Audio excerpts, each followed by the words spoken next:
I saw this yo-yo, Yeah. essentially, right? Yeah. In Italy, like, there's this whole category of car that I believe we were But this unaware is not of. that. But this is not that. This looks like a real No, car. This looks like a real car. but it's $9,700.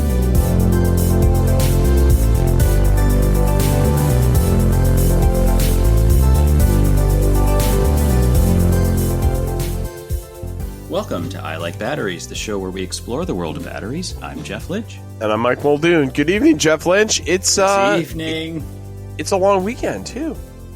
It is a long weekend. It is. Are you enjoying your long weekend? Yeah, I have been. It's been a sunny weekend too, which is nice. Sunny and not raining.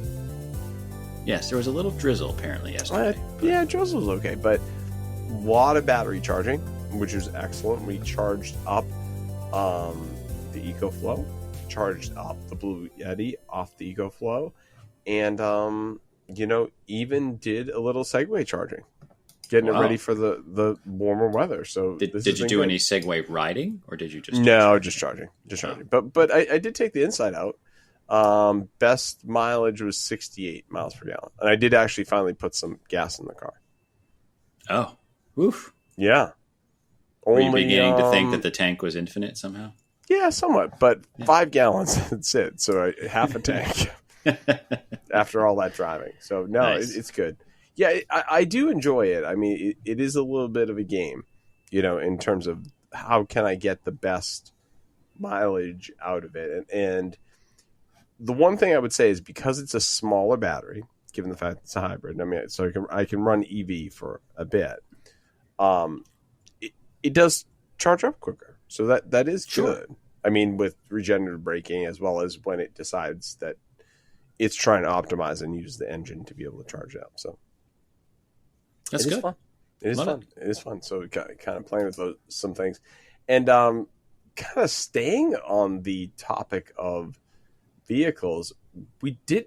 We talked about the yo-yo a couple episodes ago, but there's something else, Jeff, that's out there that's pretty cool, but it's very ocean-esque, I think, in its name. Would you agree? Oh, for sure. Yeah, a lot of them fly around my new house. Oh, and they pick not up. Not this vehicle though. Not this vehicle. No, yes, they don't. To be clear, the Seagulls come and they take the clams or mussels and they drop them on the rocks to get the yummy insides. Oh, okay. But that's not what we're talking about. That's not what we're talking about. No, we're talking about BYD, which is a Chinese company that has this EV called the Seagull, and it's under $10,000. It's a cheap Seagull. Yeah, I don't know. I mean, have you bought a Seagull recently? No, I haven't. I haven't. However, we have some ability to have some comparison because we had the yo-yo that was out there, and the yo-yo I think was about 15. Its range was, I believe, 97 miles. About right. It was under 100, I think. It was under 100. But this new Seagull starts at $9,700, and it's BYD's Seagull EV. It has a 30.08 kilowatt hour battery, and they also have a 38.88 kilowatt hour battery, providing 190 miles and 252 miles respectively. That's really a great deal. And they said this is the EV killer if you're talking about it. That's amazing range. And it makes me think of something we talked about many episodes ago, which is kind of your price per kilowatt hour. And I gotta think that's one of the best ones we've seen so far. Oh, yes, for sure. I mean, because when you think about like the, 250 miles was sort of where a lot of EVs started, right? They were in the 2 to 250 mile range. And now there's certainly, well over 300. But this being able to get nearly 200 or just over 200 miles on a charge. And that battery doesn't strike me as that big, right? Like like the original Model S, you could get like a 60, a 75, an 85, a 90 or 100 kilowatt hour battery. Yes, like this is 3 times smaller than, or 2 or 3 times smaller than some of those. So Oh, I'll agree with you, but you know what it does make me think of is, if you look at the probably earlier Nissan Leafs, I'm trying to see what the battery size on those was, but in fact, I'm looking up as we speak, but it was 24 kilowatt hours. So there's your Okay, good comparison. yeah, and that's what I think we're trying to. It's I wouldn't say a modern day version, but it seems like it's a really neat looking car too. The way the interior is, and what that got Jeff and I looking at is, well, we weren't really familiar with BYD, but they appear to have another car out there that's really nice too. What did you think about that vehicle known as the BYD Han? The Han looks very nice, to be honest. Sedan, a luxury oriented sedan, I'll say, but is pretty quick, has great range. I don't know what the mile range is, but it's 400. They're saying 300 plus, so it's 300 plus. Plenty. Yeah. It's quick And though. It is 0 to 60 in what 3.8, 3.9 seconds, yeah. And then they have basically there's two versions of the BYDs. This BYD Han flagship, which gets you 375-mile range at 3.9 seconds 0 to 60, and this BYD Han Premium that has 341 miles and gets you 4.2 seconds for 0 to 60. Really unique feature that it has is it has a really large, I would say, center display, because it does have a display in front of the driver, unlike, say, a Tesla Model 3. It's a 15.6 rotational touchscreen, so you can actually spin this from portrait to landscape. So I think that's a cool feature as well, because I would say if you look at a Mustang Mach-E, it's more in the portrait mode. It's portrait mode, yeah. Versus some other are more in kind of landscape. So that's an interesting feature. And I always feel like it depends how you orient it, right? But like a map display often seems better displayed in a landscape orientation to me. Yes. But in either case, like a lot of manufacturers are doing like, sort of a square aspect ratio on the maps, and then the other areas can be left for, other controls. Absolutely. And really what's interesting, this, I guess, vehicle has blade batteries. And so I hope you don't cut yourself if you were driving this. I hope not. I don't think they're that sharp, though, physically. But maybe they are. Maybe they could have sharp edges. But these blade batteries were announced back in early 2020, and they had a whole event about it. And they're modular, of course, but they're thin and vertical, or they're oriented vertically. And they are supposedly one of the, if not the safest batteries. During their launch of this, they pierced it with a nail was the big, the big demo, and nothing happened. So that's a good feature to have in an EV battery. Yeah, we don't want batteries that are catching on fire and things like that, for sure. But which is rare, right? I mean, I think that it's a fear that can get hyped up in the media, but in reality, EVs are very safe. I would agree. And you know what else is safe is drinking coffee. As long as you don't drink too much of it, I suppose. I think that's true. I mean, yeah, too much. Everything in moderation. Yeah. But do you know coffee is actually helping batteries now, Jeff?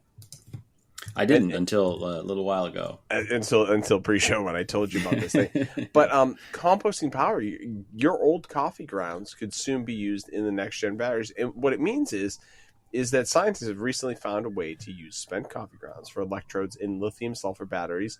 The Coffee Folks website Sprudge, I think it is, reported on Thursday. While researchers have in the past been able to turn coffee grounds into electrodes for lithium-ion batteries, these next-gen lithium-sulfur batteries have 10 times the lifespan. This is cool. This is cool. Yeah, I mean, we like recycling. I mean, I like batteries, we like that, and I like coffee. So, I mean, the fact that we can start to be able to use coffee grounds for batteries is an amazing thing. I mean, do you think eventually we'll just be able to, like, caffeinate our batteries? Like, just pour pour coffee in? Well, I don't know, but this brings me to a movie, and you may know this movie as well, where it was they poured like food and everything into it to be able to get 1.21 gigawatts in, and then be able to time travel. It's ringing a bell. It's ringing a bell. It's ringing a bell. Yeah. So we're talking about Back to the Future, and clearly we always joke about 1.21 gigawatts, but Jeff, there is something about that that's pretty impressive. If I want to jump to some grid-tied storage capacity in terms of, I would call these big batteries, or a lot of batteries together. I don't know if these batteries are necessarily that big, but they might not be big individually. They might be small, but when you put them together, big things happen. Yes. So California, this article is about battery storage playing a big role in the grid storage, but California has been doing this for a while, and there's a company. I don't know if it's like California ISO or CAISO. Yeah, I'm not sure. Yeah, It's the supplier, we'll call it, that serves most of California. I think so. They recently had a new record high of 7.5 gigawatts for a few minutes. That is. Earlier this month. And because we're fans of Back to the Future, that's 6.19 times flux capacitor capacity. And it's funny. I think we started the show. We talked about, wow, wouldn't it be great if there was a battery large enough to be able to power the flux capacitor? Right. And now there's one that can power multiple flux capacitors. Indeed. I mean, that's a lot of storage. And I think, it's important. We've talked about the duck curve many, many times, where it's just so, hey, there's so much solar being produced, so much sun. This is awesome. It's going to the grid, but we have to have some way to store it. And now that we have these really large battery banks, this is awesome to be able to do. And it even said that they're trying to expand this as well, right? Well, I mean, historically too, they in 2018 they had 500 megawatts of storage, and in 2024 they now have 10.3 gigawatts, which, for those keeping score, 8.51 flux capacitors, and they plan to add 3.14, interesting number, flux capacitors, or 3.8 gigawatts by the end of 2024.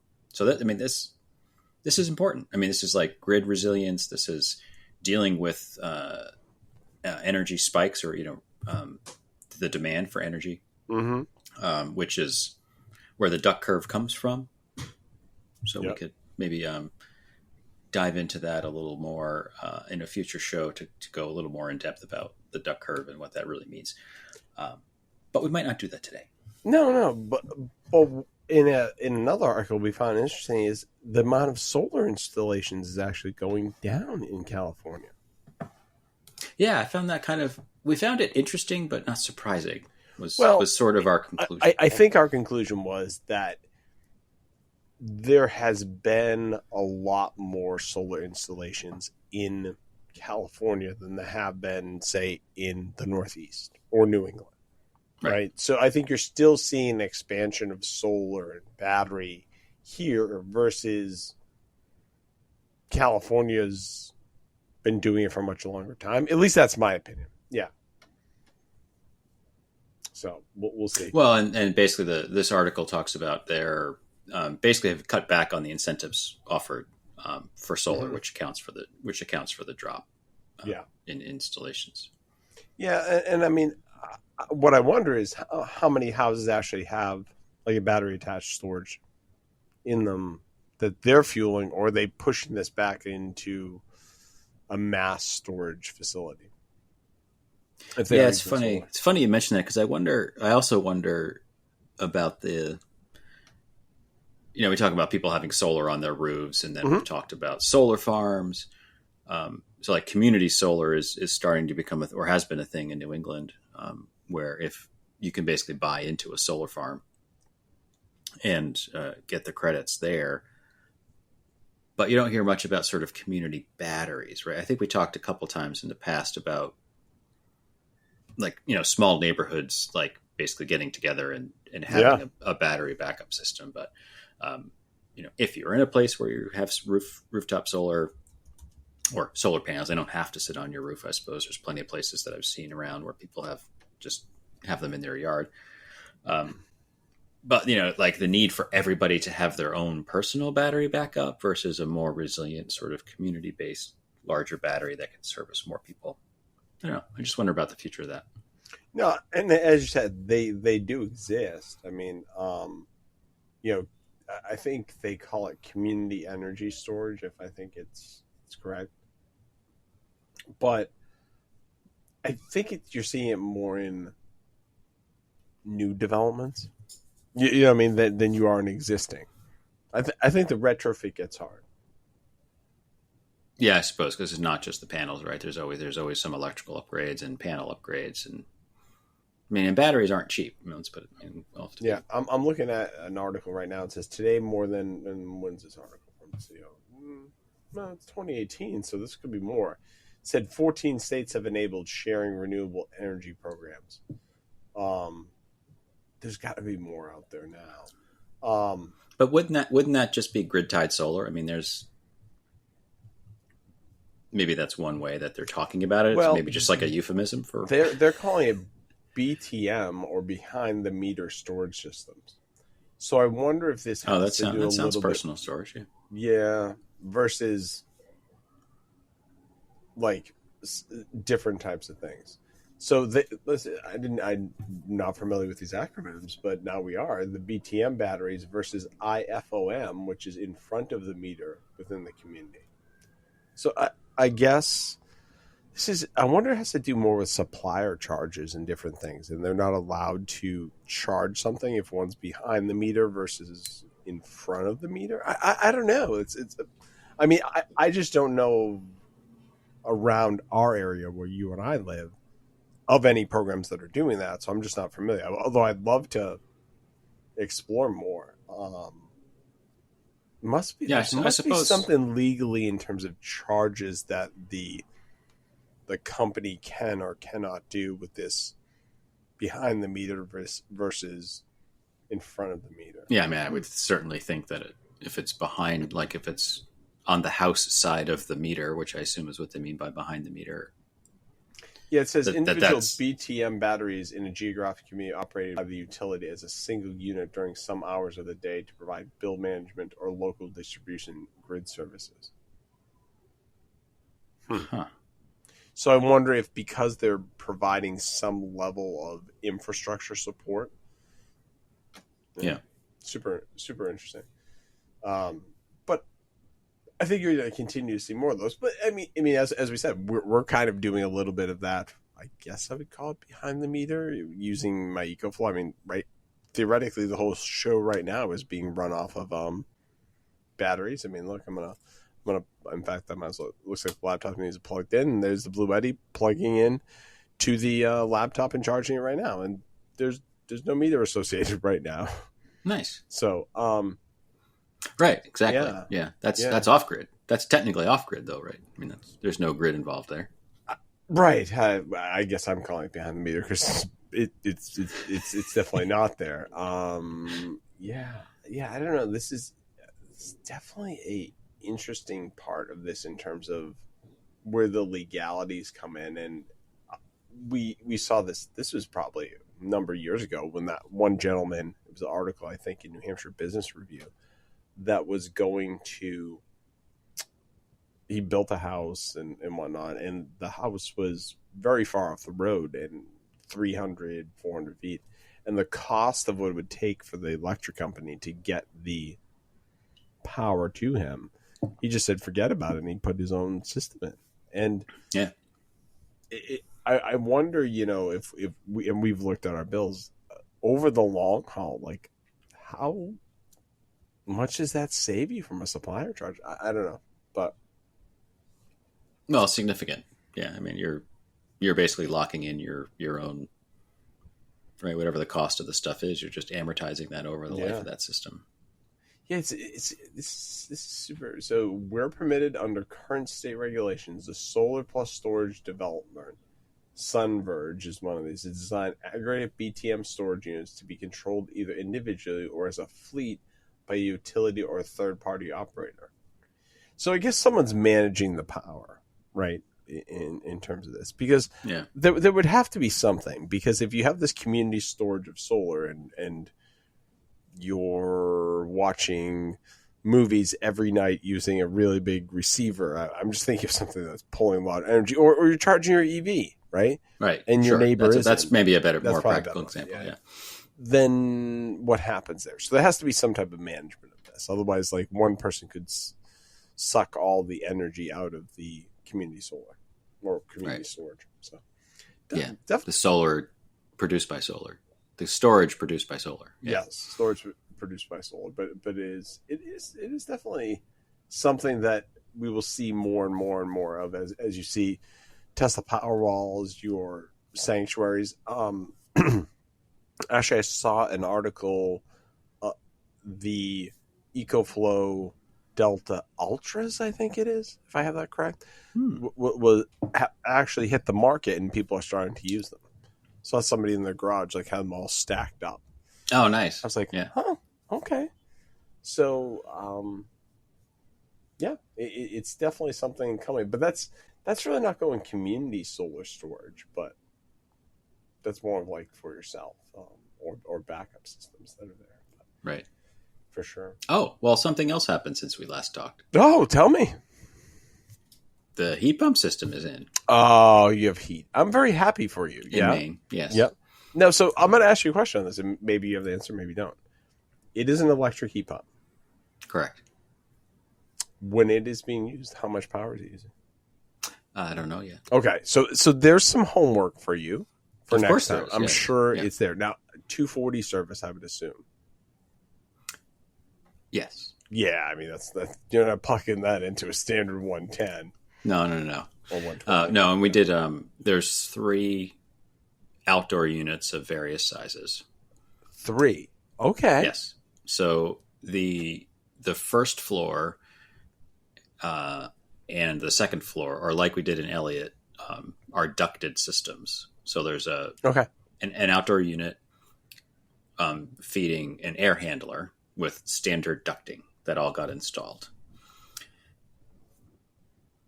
Except for our bedroom, which is on the first floor, which we put a wall-mounted mini split. Okay, similar to what I have. It has its own dedicated. Yeah. And then on the second floor, down through the ceiling, is its own separate air handler up in the. Oh, so you did one? Is it like, I don't want to say like central in the center, and it kind of goes in 4 directions? Yeah, it just gets distributed across the second floor rooms we through the ceiling, and the first floor gets done from the basement through the floor. We have friends that actually have like what I call a floor-mounted unit as well. Yes, I've seen those. Yeah, but this is the ultimate flexibility because they just put registers in the floors, and you can put furniture, taller furniture over the return. So one return is currently under the sofa and one is under another piece of furniture, and it just doesn't get in the way. Although the ones that are mounted on the ceiling, I mean, we have one in our breezeway and one in our bedroom. I mean, I guess I don't know what you would block that with, a picture, but you just wouldn't put a picture there. I mean, that's right. Yeah, no, I think it's just more of a when you have room, there is some niceness to individual controls of those rooms where you've got the wall mounted units, like you can shut one room down completely. So we don't have that complete flexibility, but we can close the registers, or they actually put because you can balance the system over time. So on each there's the main trunk, and then there's all the branches off to feed all the registers. They installed a baffle in those, so you can control the airflow. So it's like, this room is getting too hot or too cold based on the heating or cooling status. You can just tweak that a little bit to make the temperature more even throughout the house. So they basically said, we're going to do that for almost a year and just see how it balances out through the different seasons. So the real question is, pretty excited. Is that backed up yet? It is not. That's we have a quote to do it. There we go. It's considerable. Well, see, that's and we're kind of looping this. I feel like we did a good job, not unknowingly, but sometimes it happens with the way we've been doing these episodes over a number of years. Is that it is that backup procedure, and like, what would you need, how much power, and what type? Because now that you've gone from something that was essentially, I'd say, fossil fuel based to something that theoretically could be renewable, although I feel like that'd be a lot of solar. But I think you could. We have that quote too. Yeah, but you could with electric, with different zones. I mean, you're going to want to have some sort of backup so that the whole system isn't down. Right. Yeah. No. And we're getting into obviously the summer months, so it's less important if the power goes out. So currently, so all the propane is out of the inside of the house. Mm-hmm. So because where the propane entered the house, it was too close to where the outdoor units were scheduled to go. So like by code, they would not have been allowed to turn the system on because because those are ignition sources, as they call them, would have been too close to where the gas line went in the house. Mm-hmm. So as part of the install, I had somebody come take that. We have a buried tank. So one line still goes to the current generator and the other line used to go to the house, but that's all disconnected now. Got it. So the current generator, which only runs 10 circuits or something, is an 8 kilowatt system. And the quotes that I've gotten for a system large enough to support the heat pump system, they are speccing a 26 kilowatt generator. Whoa, that's big. Yeah. That's a big generator. Yeah, and that there's buffer room in there, on the top end to make sure. But yeah, so it's I thought there would be some savings because there's an existing generator there now, and there's not, basically, because the line that runs from that current generator to the house isn't big enough to support the larger one. Oh, you need bigger feet. I wanted to do the whole house switchover as opposed to just select circuits. So basically, I don't want to worry about anything. Is the goal, and that's a pretty penny to have happen. And we have other priorities, but it will likely happen before the winter, right? Where if the power went out in the wintertime, that we would certainly want to have heat. But it's to be propane generated. It's propane fueled. And we talked about this briefly. I still have to contact our friends at Lion Energy to see what might happen, because that's a much more attractive type system, because you can feed those batteries from the possible solar on the roof. You can feed it from the grid, and you can also feed it from a generator.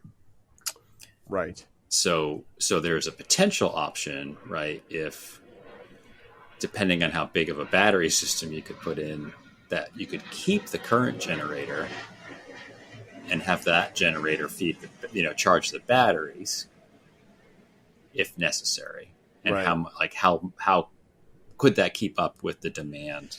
Yeah, no, I'm looking at EcoFlow Delta Pros, and they have all the way up to a 90 kilowatt hour capacity. I mean, I'm sure that's a pretty penny too, but But what I don't know, and I don't remember these, is what's your how big's the inverter, right? Because that's your issue, but you need to have a fairly no, the Sanctuary, you could stack them, so you could have 24, I think. Oh, okay. And a large enough inverter that you could still run the heat? Yeah. Okay. Huh. That's impressive. So that's where it's that's why also another reason I haven't pulled the trigger, because I'm maybe I wouldn't have to invest in the upgraded generator. If the Sanctuary, you know what I mean? I just don't know. I do. Yeah. This is good stuff. So, folks, I mean, if you have any suggestions for Jeff and his generator, or you've got something please going let us on, know. hey, let us know. And hopefully, like I said, you are enjoying each episode. if you want to go out and get yourself a $10,000 EV and get yourself a couple 100 miles of range, you can do that too. Maybe you could kill two birds with one stone. You see what I did there? By getting a Seagull and helping Jeff out, and then you can sit at his house and watch the Seagulls drop the clams or whatever they drop and be able to get that. But if you don't do that, we hope you have a great week. Hopefully you stay fully charged or at least 80%, and join us next time.